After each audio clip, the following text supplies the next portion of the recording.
Dans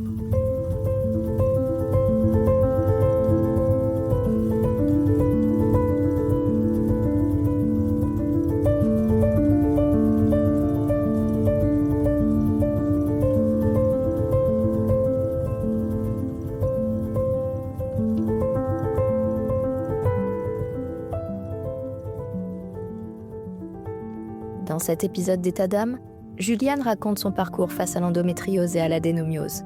Maman et professeure documentaliste, elle revient sur des années de douleurs invisibles, d'errance médicale et d'opérations. Après une première intervention qui lui avait redonné l'illusion d'être réparée, un nouvel IRM a pourtant révélé une propagation plus sévère de la maladie. Malgré la fatigue et la colère, Juliane garde un horizon, son hystérectomie prochaine, qu'elle voit comme une étape d'espoir et une chance de retrouver un souffle nouveau. Vous êtes sur État d'âme, le podcast au cœur de votre santé. Excellente écoute.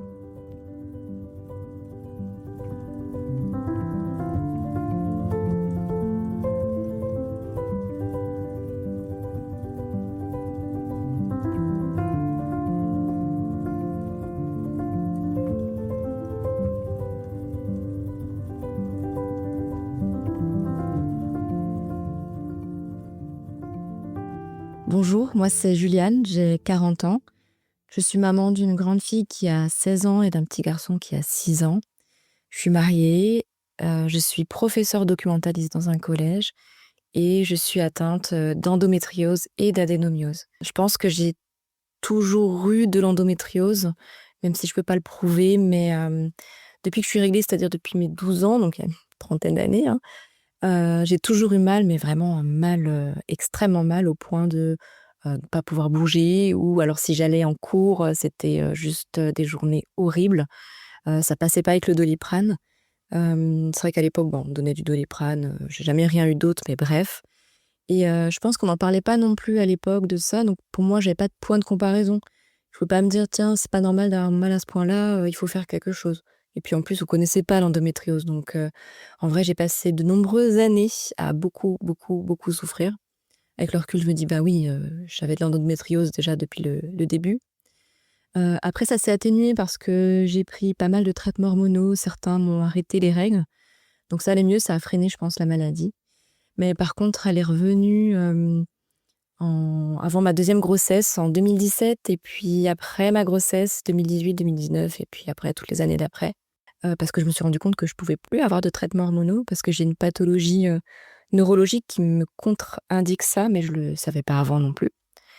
Donc la maladie, elle est vraiment, été, très forte.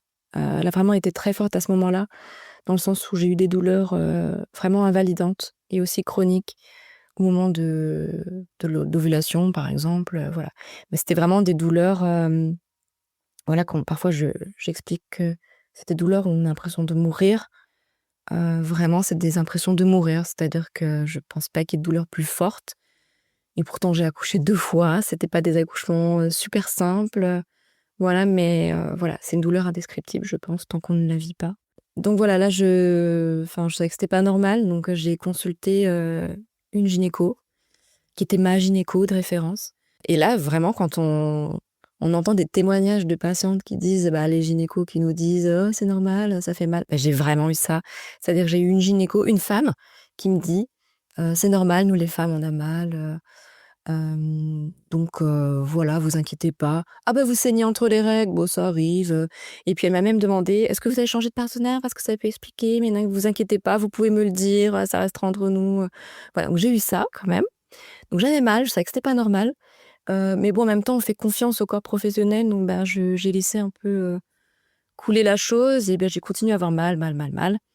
Et mon mari, me voyant par terre, à ne plus pouvoir me relever et puis à pleurer, en fait, de désespoir, hein, parce que c'est vraiment, on tombe presque dans la dépression, en fait, hein, dans le mal-être, voilà, on a des idées un petit peu noires, hein, ça va jusque-là. Il a pris un rendez-vous avec mon médecin traitant, qui est une perle, vraiment, c'est un amour, je sais qu'il faudrait pas trop s'attacher des fois, à des professionnels, mais là, vraiment, je suis tellement heureuse d'avoir une médecin traitant comme ça, parce que, bah, je suis arrivée au rendez-vous, hein, mon mari a pris le rendez-vous, mais je suis arrivée au rendez-vous, et je lui dis: «Bah, je suis désolée», je me suis excusée direct, je sais pas pourquoi d'ailleurs. Je suis désolée, mais en fait, j'en peux plus. Dès que j'ai mes règles, c'est l'enfer, j'ai envie de mourir. Voilà, j'ai ça et là, j'ai pleuré, je pense, 20 ans, de douleur ou presque, hein, sans celle où j'ai pas eu grand-chose, mais c'était des années de douleur, en larmes, sur son bureau, j'ai inondé son bureau et voilà, j'ai eu à ce moment-là, j'ai eu une écoute que j'avais jamais eue avant et je pense que c'est le point de départ de tout, en fait, parce que même si on sait qu'on a quelque chose, ben, du moment où on est écouté, ben, on sait que ça y est, ça va partir. Il va se passer quelque chose donc voilà, IRM direct et ben, voilà, après j'ai eu vraiment le diagnostic, sur IRM, donc noir sur blanc, endométriose, adénomiose avec des lésions, donc propres, enfin internes à l'utérus, par rapport à l'adénomiose et puis sur des organes adjacents après, des organes dont j'ignorais même le nom, le cul-de-sac de Douglas, jamais entendu parler, les ligaments hétérosacrés, jamais entendu parler. Voilà, des lésions, des nodules, des endométriomes, voilà, c'était blindé. C'était blindé, donc là, j'ai eu le diagnostic. On est en 2022, donc j'ai passé, ouais, 4 années, vraiment de grosses souffrances jusqu'à ce que j'ai le diagnostic de ces, 2 maladies. Quand j'ai vu les résultats de mon IRM, en vrai, j'ai pleuré. Bah, c'est comme quand j'étais dans le bureau de ma doc, hein. J'ai pleuré de voilà, je pense de soulagement parce que c'était pas dans ma tête. Non, c'est pas normal d'avoir mal à ce point-là. Voilà, je pense que j'ai accepté à ce moment-là d'être malade et j'ai été soulagée, mais c'est plutôt un pleur de soulagement. J'ai pas eu peur en fait. Moi, j'étais plutôt pleine d'espoir à ce moment-là. Maintenant, ça me fait vraiment sourire parce que je me dis après toute l'errance qui s'est déclarée après, je me dis ça vraiment ça me fait sourire, mais à l'époque, juin 2022, j'ai mon diagnostic, je suis hyper pleine d'espoir. Je me dis: «Ouah, j'ai le diagnostic, ça y est maintenant, on va m'aider, on va me guérir». Pour moi, on guérissait l'endométriose parce qu'en fait, on connaît pas grand-chose de la maladie si on n'est pas trop atteint. Voilà, donc c'était un soulagement et j'étais pleine d'espoir. J'étais presque heureuse quoi d'avoir ce diagnostic. Et puis là après, voilà, des mois d'errance parce que, en fait, on a notre IRM, notre diagnostic.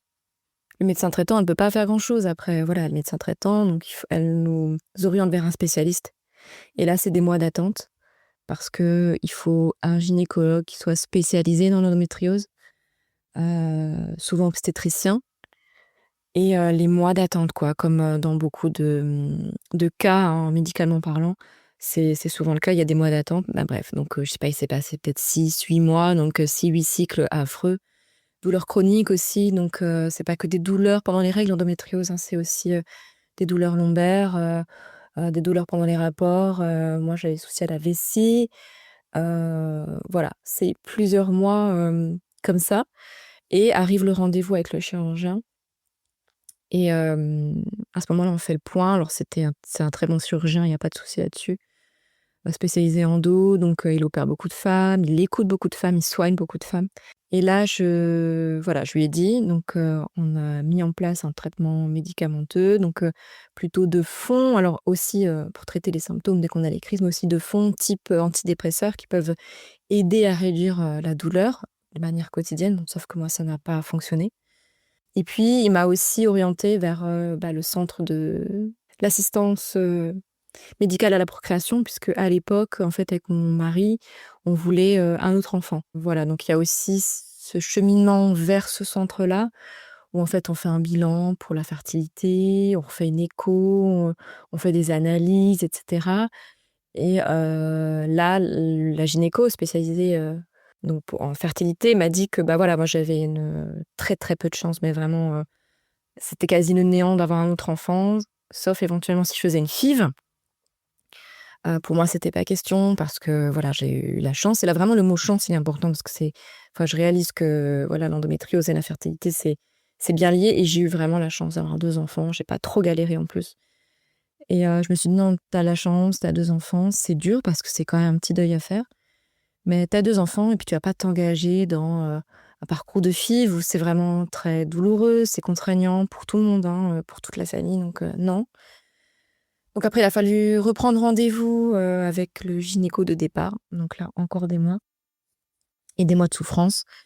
Donc là, il a dit, bon, on va faire une opération des lésions. Ça va peut-être vous soulager. Et en même temps, peut-être, il y aurait peut-être une chance d'avoir un enfant après ces opérations. Mais bon, je savais très bien que non, vu que j'avais consulté, mais bref.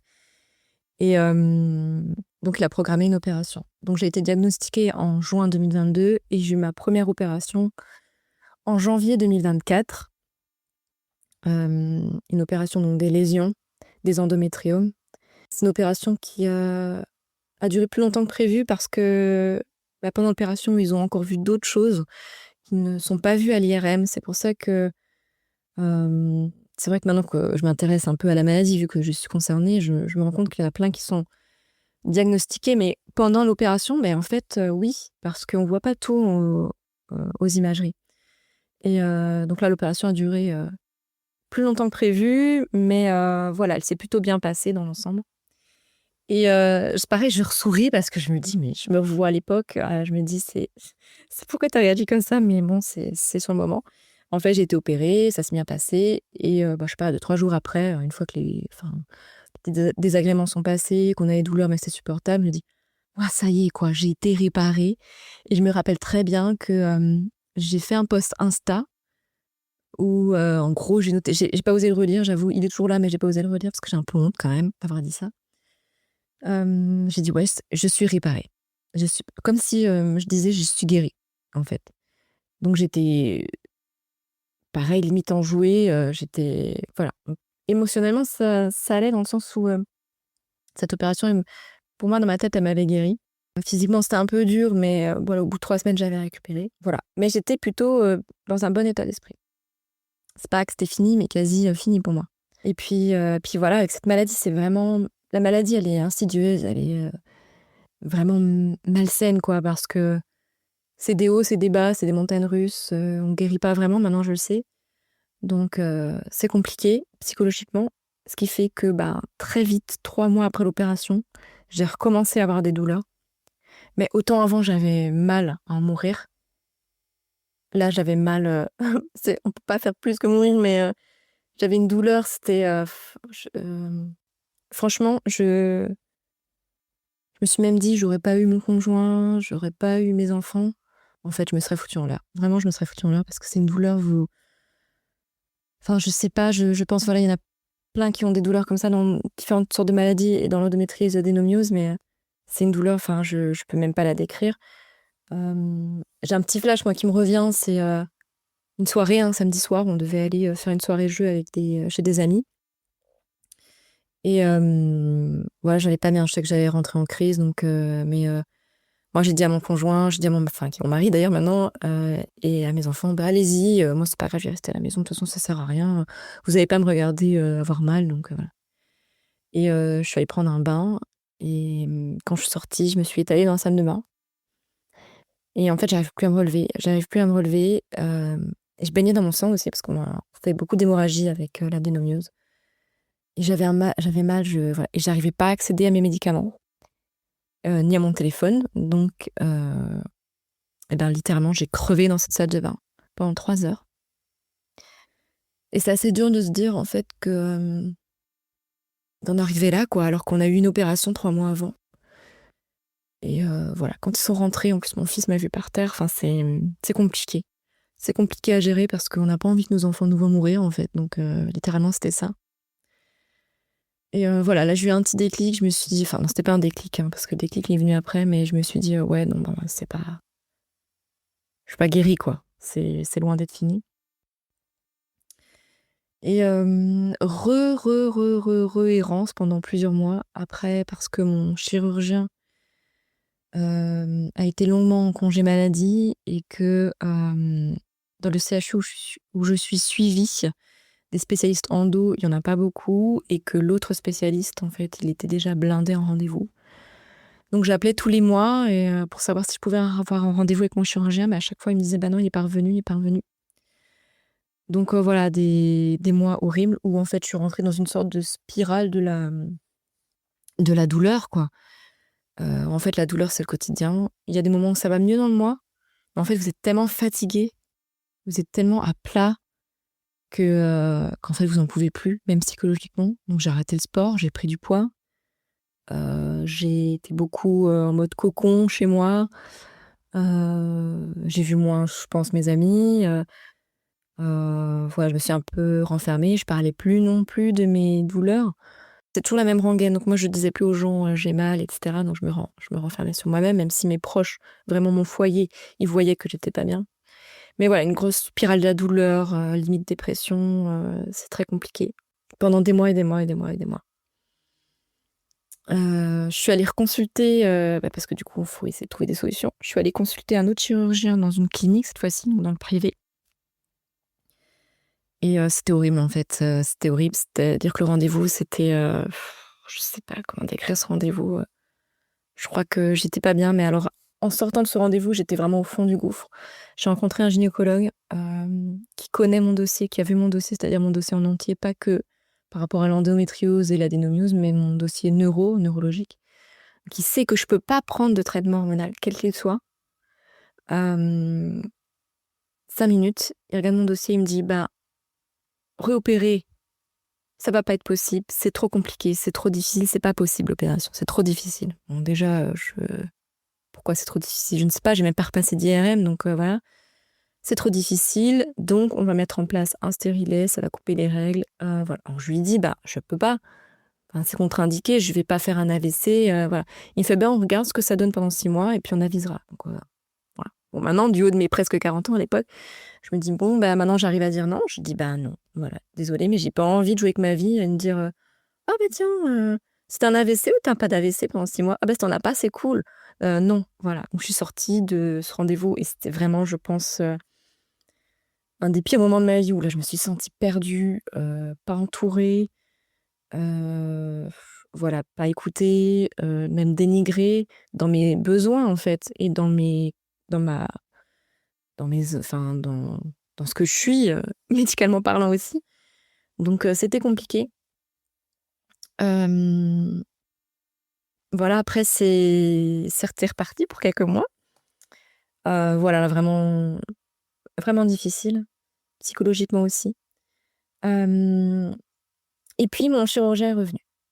Il est revenu, donc je suis allée le revoir, et il est super, hein, voilà, comme je l'avais dit, juste avant, il est très à l'écoute et tout. Donc pas de souci. Bon là, il a mis en place, des choses qui n'avaient pas été mises en place avant, donc la prescription d'un TENS, donc d'électrostimulation pour agir sur les nerfs aussi et puis sur les douleurs de manière générale, de la kiné de manière hebdomadaire. Il m'a conseillé l'acupuncture, mais après, bon, on ne peut pas tout faire non plus, donc je l'ai pas fait. Bon, il y a des choses qui se sont mises en place, de l'écoute déjà, ça fait du bien et puis il m'a dit: «Bah, on va, refaire une IRM pour voir où ça en est». Et là, c'était donc mon opération, c'était janvier 2024. J'ai repassé une IRM, il y a pas si longtemps que ça, donc c'était en juin, là, juin 2025. Et l'IRM, montre que, et ben, en fait, les lésions, les endométriomes, les nodules, c'est revenu, c'est encore pire, c'est plus étendu. C'est devenu digestif, voilà, j'ai le rectum qui est touché notamment. C'est plus conséquent, en fait, qu'avant. Et l'adénomiose aussi, enfin voilà, l'adénomiose profonde m'a bien bousillé l'utérus. Là, je sais pas comment dire ça, mais mon utérus est bien pourri. J'apprends de nouveaux termes, que j'ai les kissing ovaries, donc les ovaires qui se touchent.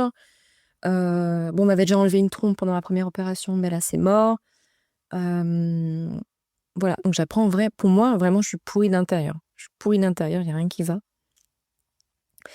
Et bah, encore une fois, des pleurs en lisant l'IRM parce que c'est encore des mots sur des souffrances, donc moi, c'est encore des pleurs de soulagement. Je suis pas forcément pleine d'espoir, comme la première fois que j'ai vu mon premier IRM. Dans le sens où là, je suis plus en colère. Je me dis: «Punaise, c'est pas de la faute, de mon chirurgien d'avoir été en maladie, mais ça s'est étendu pendant de longs mois, je sais pas, pendant ouais, c'est 1 an et demi et voilà, si ça se trouve, avant, ça aurait pu aller, voilà». Donc j'étais vraiment là en colère parce que c'est de l'errance, parce que c'est plein de choses qui font que, ben, on n'en peut plus, quoi. Et là, ouais, c'était aussi compliqué. Après, ça m'a fait entrer dans une sorte d'acceptation totale de la maladie, parce qu'avant je l'acceptais, mais là c'est vraiment total. Ok, t'es vraiment malade. Et puis, juste avant de passer mon IRM, hein, le mois d'avant, quand j'ai vu mon gynéco qui me l'a prescrit, j'ai eu aussi une sorte de déclic, c'est-à-dire que là, je me suis dit, bon, ok, t'en peux plus, t'es au fond du gouffre, t'es dans une spirale. Vas-y, donne-toi un coup de pied aux fesses, c'est dur, mais si tu t'en sens la possibilité, vas-y. Et j'ai fait pas mal de choses, du coup, j'ai repris le sport. Les jours où j'allais bien.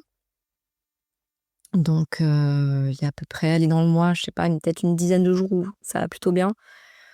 Donc, course à pied, d'abord 1 kilomètre, 2 kilomètres, 3 kilomètres, et puis après, de plus en plus. Mais ça, c'est pas une compétition de kilomètres, c'est juste pour dire que c'est comme des petits défis que je me lançais. Et puis à chaque fois, j'arrivais à les valider. Donc, je faisais un petit peu plus. Voilà, c'était plutôt dans ce sens-là. Je me suis inscrite à la salle de sport aussi.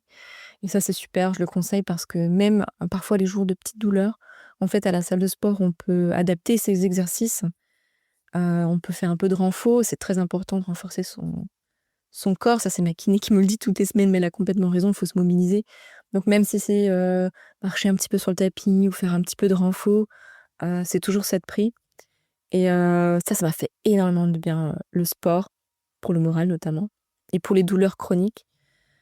Ces douleurs en fond, là, pelviennes, lombaires, ça s'est amélioré.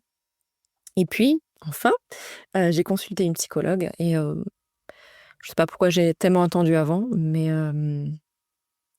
voilà, ça a changé aussi beaucoup de choses dans ma vie. Bien sûr qu'on me l'a conseillé 1000 fois d'aller voir un psychologue, mais je crois qu'il faut vraiment avoir le déclic. Si on l'a pas, ça sert à rien. Et ouais, ça m'a fait beaucoup de bien, hein, parce que, déjà on a pu travailler sur les émotions, en parler, et puis quelqu'un qui vous juge pas, quelqu'un qui trouve les bons mots, hem et puis, qui m'a aidée, ouais, à accepter la maladie, à accepter que, ça handicapait ma vie et que, voilà, ça me définissait pas, mais ça faisait partie de moi et qu'il fallait que j'avance avec et voilà. Donc, pas mal de petits changements, j'avoue, au niveau du quotidien. Mais, en fait, c'est beaucoup de montagnes russes au niveau psychologique, au niveau physique. L'impression d'être toujours en combat contre moi-même, en fait, contre mon corps, mais c'est un peu ça. Et voilà, c'est pas facile. C'est pas facile parce que la maladie, elle a un vrai impact sur la vie quotidienne.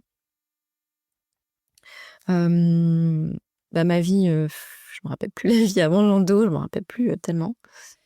Mais forcément, il y a un impact dans le quotidien. Moi, avec ma famille, voilà, oui, ils font avec, hein. Ils savent qu'il y a des jours dans le mois où, ça va pas être possible. Ils savent que je vis, avec des douleurs chroniques. Hem et ça impacte forcément la vision qu'ils ont de moi. Après, voilà, j'ai des enfants exceptionnels, vraiment, je le dis pas ça en l'air, j'ai un mari exceptionnel, qui est très pragmatique, et ça m'aide, hein. Ça veut dire que, il me comprend, mais aussi il me dit des choses très concrètes. Lui, c'est un peu un scientifique et moi, je suis la littéraire, hein, pour résumer.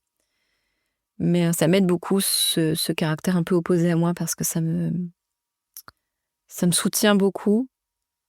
Et quand moi, j'ai envie de sombrer, j'ai pas envie qu'on sombre avec moi.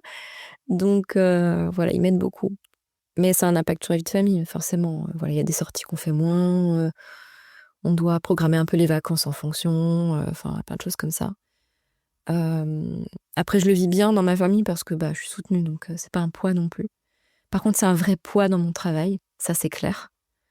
Hem, ouais, je suis professeure documentaliste, donc je suis ce qu'on appelle la dame du CDI, ça me fait sourire, mais c'est complètement maintenant les élèves m'appellent la CDI, ça a un peu changé, mais bref, c'est un métier qu'on nomme professeur documentaliste. Donc professeur parce que je donne des cours, en fait, on n'a plus l'ancien cliché de la dame du CDI qui fait chute, et cetera, qui est bibliothécaire. Je donne des cours, d'éducation, médias, information, et puis je mène plein de projets culturels, c'est moi qui chapeaute un peu, mais pas que, hein, voilà, je suis pas toute seule, mais bref. Et puis voilà, il faut accueillir des élèves 8 heures par jour, des ados, des adolescents, donc c'est hyper physique, on se rend pas compte, mais voilà, peut-être pour ceux qui connaissent un peu les ados, qui ont 1 ou 2 ados à la maison, voilà, imaginez ça, mais fois 30 dans l'heure, fois 8 dans la journée, c'est très, très intense, physiquement, psychologiquement. Moi, je vais beaucoup les voir, je fais beaucoup de choses avec eux, je les écoute, voilà, c'est très dur. Et en fait, d'avoir de l'endométriose et de l'adénomiose, ça a un vrai impact parce que, je suis plus fatiguée et dès que je suis plus fatiguée, j'arrive pas à tenir le coup, quoi. Ça, c'est clair. C'est, un boulot qui demande de l'énergie. Si j'ai pas d'énergie, j'ai pas de carburant, j'y arrive pas, quoi. Donc il y a plein de moments où j'arrive pas à faire les choses, où c'est compliqué de gérer, quoi, le boulot. Et puis les douleurs, forcément aussi, hein. Voilà, j'ai des douleurs qui sont apparues il y a quelques mois, c'est des douleurs à une jambe. Je fais de la cruralgie. C'est le nerf de la cuisse ça c'est dû à l'adénomiose notamment, à l'inflammation. Et comme je marche beaucoup, je fais largement mes 10 000 pas par jour, en bossant. Voilà, je suis déjà rentrée, il y a des soirs où je pouvais plus marcher, en fait. Et en plus, j'ai du trajet, j'ai 45 minutes pour aller au boulot et 45 minutes pour revenir. Donc voilà, c'est des souffrances comme ça qui sont là et qui impactent mon travail, ça c'est clair. Et dans la relation avec mes collègues aussi, moi je m'étends pas du tout, du tout, du tout. Il y a 2-3 collègues qui savent que je suis malade, voilà. Mais j'en parle pas. Et comme je suis blindée de médoc la plupart du temps, ça passe. C'est-à-dire que j'ai mal, mais je peux quand même faire mes choses, quoi. C'est compliqué, mais je peux les faire. Donc ça se voit pas tant, en fait. Et le moment où vraiment je peux pas, où j'ai trop mal, je suis pas au boulot. Je suis absente. Donc il y a ce côté, je pense que les gens se rendent pas compte. Mais tant mieux, parce que j'ai pas envie non plus qu'on me voit comme la fille malade de l'établissement, enfin voilà, quelque chose comme ça. Mais ça a un impact quand même, parce que je me renferme, je parle moins. Pareil avec mes amis, je parle moins. C'est vraiment j'ai des crèmes comme amies, j'ai pas de soucis. Elles sont top et tout, mais je parle moins parce que à quoi ça sert en fait? À quoi ça sert? Parce qu'il y a rien qui puisse être fait de plus. J'ai déjà dit, je le dis une fois, en limite je pourrais m'enregistrer, mon premier cycle, hyper douloureux et puis, après je le repasse en boucle. Donc voilà, ça a vraiment un impact sur les relations. Après, je sors moins, mais ça me pèse pas dans le sens où j'ai appris à aimer, être casanière, à aimer mon cocon, être chez moi une soirée, une série, un bouquin, ouais, mais forcément on fait moins de sorties, hein, parce que tu dis: «OK», je dis: «Oui», est-ce que j'espère que je vais pas être au bout du bout, j'espère que je vais pas être comme ça, donc c'est un peu usant, c'est beaucoup de charge mentale. Donc voilà, ça a un impact sur mes relations, ça c'est clair. Ça a un impact sur, mon rapport au corps, ça oui, ça c'est clair. Quand je suis rentrée dans mon cycle un peu de la douleur, j'ai pris du poids et j'ai pris peut-être, je sais pas 8 kilos je crois. Je fais 1,60 m donc voilà, ça se voit ça se voit vite. Hem, Moi c'est compliqué ça, c'est compliqué parce que, j'aime bien, avoir le contrôle un peu sur mon corps et sur mon apparence et là de prendre des kilos, c'est compliqué. Et puis, quand on a de l'endométriose et de l'adénomiose, voilà, on a ce qu'on appelle de l'endobélie, donc le ventre hyper gonflé et ça je l'ai régulièrement, c'est franchement c'est une horreur, je vous jure. Donc c'est une autre manière de se fringuer aussi. C'est, voilà, les regards, je sais pas, peut-être qu'ils se disent: «Elle est enceinte et tout», voilà. Mon gynéco là, le dernier rendez-vous, il m'a dit que j'avais un utérus d'une femme enceinte de 12 semaines. Il a grossi avec l'inflammation et puis même après avec tout ce qu'on mange et tout, on a des douleurs aussi, digestives, donc notre ventre il gonfle, c'est très compliqué le rapport au corps et notamment, dans la vie intime, hein, ça c'est clair. Il y a un impact, c'est souvent tabou parce que c'est vrai qu'on n'a pas toujours envie de parler de vie intime, mais c'est quelque chose qu'on peut pas, négliger, quoi. On le sait maintenant, voilà, il y a des douleurs au rapport, moi j'ai des saignements, donc toujours obligé de programmer aussi, de se dire, là ça ira peut-être mieux si on fait là et cetera. Voilà, c'est plus très spontané et puis ouais, il y a l'appréhension de la douleur parce que la douleur c'est pendant, mais après moi c'est, 1 ou 2 jours après, j'ai hyper mal. Donc c'est une appréhension de la douleur, donc franchement il y a pas trop de plaisir, il y a plus de la douleur. Donc il y a un impact clair et net sur la vie intime. Ça c'est clair. Voilà, l'adénomiose, c'est... Enfin, comme je le disais, c'est vraiment insidieux, quoi. Moi, les émotions qui reviennent le plus souvent dans ma vie, c'est la colère. Ça, c'est clair, je suis vraiment en colère. Je suis en colère, je sais pas contre qui, contre moi, contre le corps médical, contre le fait que ça s'avance pas dans la recherche parce que c'est cette maladie de femme. Voilà, c'est contre le corps médical qui m'a laissé tomber. Voilà, c'est pas mal de colère. C'est de l'abattement, c'est la lassitude, c'est un peu tout ça. Voilà, c'est un peu d'espoir aussi, parce qu'il faut pas perdre espoir. Il peut toujours y avoir des améliorations, j'espère. Là, bientôt, du coup, je vais être opérée. Là, on est le 1er septembre, mais je vais être opérée le 5 novembre. C'est à la fois long et pas long, alors j'aurais forcément voulu que ça se passe un peu plus tôt, comme ça, c'est fait. Mais voilà, c'est une chirurgie qui nécessite un robot pour que ça soit plus précis au niveau des lésions. Parce que voilà, j'en ai pas mal, c'est pas mal étendu. Donc il faut le robot, et il n'est pas toujours dispo. Et donc voilà pourquoi j'attends 2 mois. Mais le 5 novembre, je serai opérée. Des lésions, des endométriomes, et je vais subir une hystérectomie. Donc on va m'enlever l'utérus, le col de l'utérus, les trompes. On va garder les ovaires pour ne pas que je sois ménopausée, parce qu'on le sait que la ménopause, ça engendre pas mal de facteurs de risque par rapport à des maladies cardiovasculaires, par exemple. Et moi, j'y suis assez sujette, d'ailleurs. Donc voilà, l'opération va être assez lourde, parce qu'il y a plusieurs choses à faire. La convalescence aussi. Ça me fait pas peur, l'opération, dans le sens où pour moi, c'était un cheminement dans mon parcours. Je me voyais très bien enlever l'utérus. Et c'est presque un soulagement qu'on me le propose, parce que je l'ai souvent raconté à ma psy, ça, mais en fait, quand je souffre, alors mourir, mais vraiment une douleur insoutenable, moi, je m'imagine, en fait, m'ouvrir, enlever mon utérus, le jeter par terre, le piétiner. Je m'imagine l'enlever, en fait. Je crois que même j'aurais pu faire le geste, ouvrir avec un couteau, Jack. Enfin, je l'enlève. Tellement j'avais mal. Donc pour moi, cette opération, c'est comme si enfin ça arrivait, ça. C'est qu'on m'arrache l'utérus. On l'enlève, bye bye. T'as bien servi, mais là, c'est bon. Voilà. J'ai pas l'idée que ça va m'enlever ma féminité, tout ça. Moi, j'ai plutôt l'idée que ça va m'en redonner, finalement, de ne plus l'avoir. Notamment par rapport à la vie intime. Donc, voilà. J'ai pas d'appréhension face à l'opération. J'ai toujours un peu une appréhension par rapport à l'acte opératoire lui-même. Mais non, l'opération, je suis assez sereine. Je suis un peu inquiète de la convalescence, parce que j'ai peur de pas récupérer assez vite. Parce que je fais beaucoup de sport depuis quelques mois, et ça me fait du bien, comme je l'ai dit juste avant. Je fais beaucoup de sport. Je suis très active, 4-5 fois par semaine. Et c'est ce qui me fait du bien au moral et physiquement. Donc j'ai peur de pas pouvoir le faire comme avant assez rapidement. Je sais que je pourrais pas le faire assez rapidement, hein, je le sais. Donc voilà, je suis plutôt inquiète là-dessus. Parce que j'ai peur de sombrer dans une sorte de, pas de dépression, mais de mal-être par rapport à ça, quoi.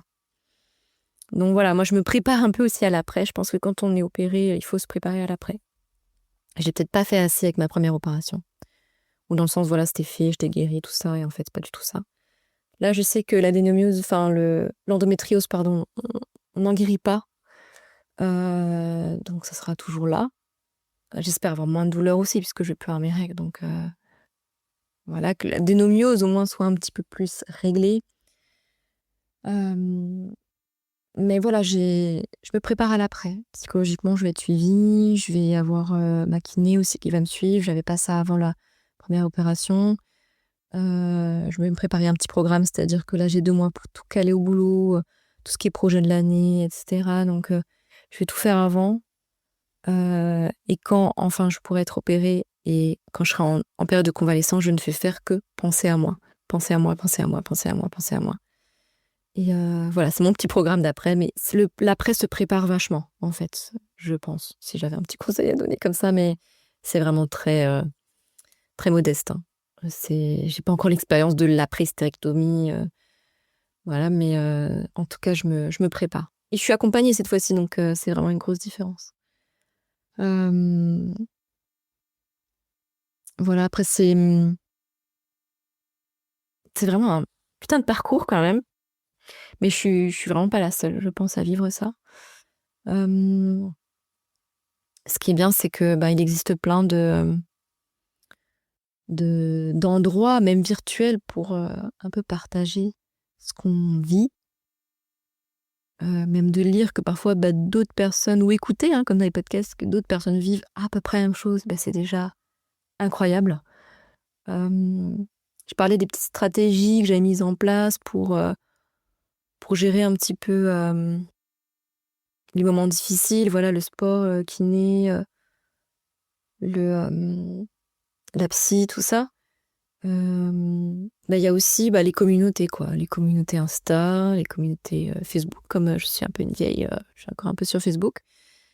Et puis, là récemment, j'ai passé une journée, en hôpital de jour puisque, au CHU de ma ville qui est Besançon, il y a, un centre qui a ouvert, un centre spécial endo et spécial cancer du sein qui a ouvert et des patientes peuvent passer une journée, c'est 2 journées en tout, dans ce centre-là pour rencontrer plein de professionnels. Donc c'est le gynécologue du CHU qui vous inscrit, puis après vous êtes appelés pour passer la journée et moi j'ai passé une journée la fin août et ça c'est vraiment, vraiment ce qui nous manque à nous les patientes, ce qui me manquait à moi pendant toutes ces années parce qu'on rencontre plein de professionnels. Alors on apprend quand même certaines choses, c'est vrai que même si on se renseigne, bah, sur internet, sur les communautés, tout ça, on apprend encore des choses avec ces professionnels-là et surtout, surtout, bah, il y a l'écoute qu'on n'avait pas avant forcément, pas la bonne écoute. Donc j'ai rencontré une infirmière thérapeutique, qui m'a beaucoup aidée à mettre des mots sur la douleur, tout ce que je pouvais faire pour la gérer encore plus. Moi je la gère essentiellement avec des médicaments, avec mon TENS, voilà. C'est des traitements qui sont lourds quand même, c'est médicaments qui shootent, et puis c'est beaucoup, beaucoup de médicaments. Moi, mon but dans la vie, mon but ultime, mon rêve ultime, c'est pas de faire un voyage autour du monde, c'est, de plus prendre de médicaments. Parce que je me suis toujours dit si, bah, je meurs pas de l'endo, je meurs pas de mes problèmes neuro, bah, je vais mourir d'un truc de l'estomac ou du foie, quoi. Tellement je suis blindée de médicaments, en fait. C'est pas possible de prendre autant de médicaments. Moi, c'est mon but extrême dans la vie. Bref, donc cette infirmière-là m'a aidée un peu à voir l'après l'opération, les médicaments, la gestion de la douleur. Elle m'a encore dit que j'étais légitime d'être là, je suis bien malade et que je pouvais même prétendre à instaurer un dossier MDPH pour faire reconnaître la maladie comme un handicap et pouvoir aménager mon travail notamment. Parce que, bah, je suis en ALD, hein, je suis en affection longue durée. Bah, ça n'a pas trop été difficile à obtenir parce que, bah, voilà, mon parcours fait que, bah, on peut pas trop le refuser en fait, mais je sais que pour certaines patientes, c'est compliqué d'obtenir et on devrait l'obtenir dès le moindre signe, où on a besoin dans le sens où dès qu'on a besoin de soins un peu en particulier, bah, on devrait l'obtenir, mais bon, c'est encore compliqué ça, hein. C'est pour ça que je suis en colère d'ailleurs, auprès de de la sécurité sociale, tout ça, enfin, voilà. Je me suis un peu égarée, mais oui, c'est un peu ça, c'est, la gestion de la douleur. Et donc et aussi la reconnaissance en tant que handicap parce que en fait, moi, c'est un handicap. Alors moi, je dis 50 de ma vie, elle m'a demandé un pourcentage parce qu'avec tout ce que j'ai mis en place comme stratégie pour la gestion de la douleur, du stress et tout ça, ça va un peu mieux. Donc je dirais que c'est 50 de ma vie à l'heure actuelle. Donc voilà, je vais constituer un dossier avec mon médecin traitant. Ça aboutit, tant mieux. Ça n'aboutit pas, tant pis, mais au moins c'est fait. Dans le sens où il y a quand même la démarche et je suis légitime de la faire. C'est très compliqué la légitimité quand on est atteinte d'endométriose et d'adénomiose, quoi. On a toujours l'impression d'être un peu l'imposteur du coin, quoi. Donc là, c'est encore une fois une professionnelle qui me le dit. J'ai rencontré aussi durant cette journée en hospice de jour, une sexologue. Donc ça, c'est vraiment indispensable. Hem, voilà. Bon, il y a pas grand-chose de nouveau que je ne sache, mais de parler en fait, à une spécialiste, ça change tout. Donc c'était très bien d'avoir ce rendez-vous. J'ai rencontré des kinés. Bon, en l'occurrence, il y avait ma kiné, donc qui est spécialisée en dos, donc je connaissais déjà un peu. Mais ça fait toujours du bien d'avoir aussi un rappel un peu anatomique, parce qu'on a eu un petit récap anatomique du truc. Une diététicienne, ça c'est super, parce que je vois bien que quand je mange certaines choses, à certaines périodes du mois, c'est l'horreur totale. C'est-à-dire que j'ai des douleurs digestives. Voilà, moi je suis à une atteinte digestive aussi. Mais d'avoir des conseils un peu plus avisés d'une diététicienne, voilà, c'est super, parce que l'alimentation, ça peut aider. Ces petites stratégies là qu'on peut mettre en place pour aller mieux, ça passe aussi par l'alimentation. J'ai rencontré une sage-femme aussi qui était spécialisée en gestion des émotions. Alors c'est très éprouvant, parce que voilà, on agit au cœur des émotions. Dès qu'on agit au cœur des émotions, il y a les vannes qui sont ouvertes, plein de choses du passé qui ressortent aussi, voilà. Donc, mais c'est nécessaire, je pense. Voilà, j'ai fait un petit peu le tour. Et puis une personne d'une association aussi, j'ai rencontré lors de cette journée. Et là, c'est encore un petit conseil. Je sais pas si je peux donner un petit conseil comme ça, mais vraiment, encore une fois, en toute modestie, c'est d'entrer en contact avec les assos nationales, locales, n'importe, pour qu'il y ait un relais, pour pas se sentir tout seul. Donc, quand on n'a pas la chance de faire l'hospice de jour comme ça, et de rencontrer plein de professionnels et d'être écouté, faut contacter une assos, ça c'est clair et net. Voilà, il y en a de plus en plus, donc ça ne manque pas. Donc ça, c'est bien. Et qui ont aussi des relais au niveau local. Même si c'est une assos nationale, elle a des relais au niveau local, donc on n'est pas perdu. Ce qui me donne de la force, malgré tout, c'est l'envie de vivre. C'est un peu émouvant, parce qu'en fait, je sais que c'est pas un cancer, c'est pas... voilà, je relativise quand même pas mal avec la maladie, mais en fait, c'est toujours quand même une question de survie en soi. Certains temps dans le mois, ou parfois de manière chronique, mais pour moi, il y a ce côté un peu vie, mort, voilà, l'envie de mourir, survivre, l'envie de vivre.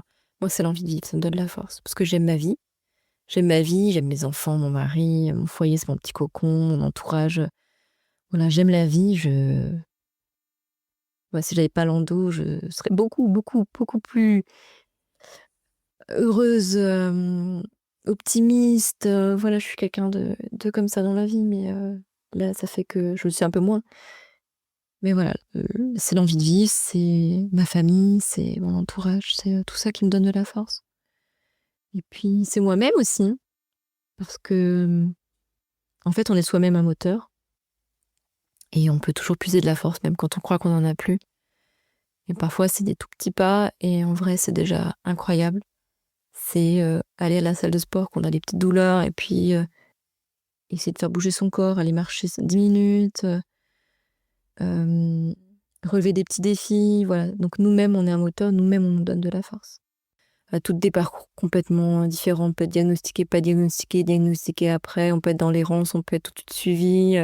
On peut avoir des atteintes et puis pas souffrir. On peut avoir très peu d'atteintes et souffrir comme c'est pas possible. Donc voilà, il n'y a pas d'endo, d'adénomyotype. Donc c'est plutôt un message général.